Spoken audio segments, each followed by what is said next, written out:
मराठा शिष्टमंडळ मुंबईत पोहोचला आहे। आज 3 मैदानांची पाहणी करणार आहे। मराठा शिष्टमंडळ मुंबईत पोहोचला आहे।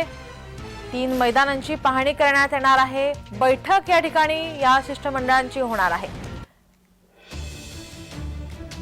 आपले प्रतिनिधी शुभम उमाळे आपल्या सोबत फोन लाईन वरून जोडलेत। शुभम, काय अधिकची माहिती? अगदी बरोबर नीलम, बघायला गेलं तर मनोज जरांगे पाटील यांचं शिष्टमंडळ जे आहे 20 ते 22 गाड्यांचं मुंबईमध्ये दाखल झालेलं आहे। काल रात्री उशिरा ते अंतरवाली इथनं निघालेले आहेत आणि आज सकाळी मुंबई या ठिकाणी पोहोचले आहे। 11 वाजता त्यांची महत्त्वाची बैठक होणार आहे आणि बघायला गेलं तर 20 जानेवारीला मनोज जरांगे पाटील हे जे आहेत मुंबईमध्ये येणार आहेत त्यांचं पुढचं आंदोलन घेऊन।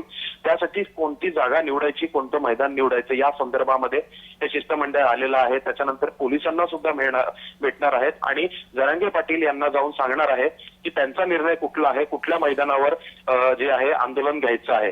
त्यांनी बीकेसीचा पण सुद्धा एक निवड केली आहे। बीकेसी मधील मैदान आहे, आझाद मैदान आहे सीएसटी मधील, आणि अजून एका मैदानाची त्यांनी निवड केली आहे। त्याची पाहणी करणार आहेत आणि जरांगे पाटील यांना जाऊन सांगणार आहेत। नीलम, शुभम, याचे अपडेट आम्ही तुमच्याकडून घेत राहू। तुर्तास धन्यवाद तुम्ही दिलेल्या माहितीसाठी।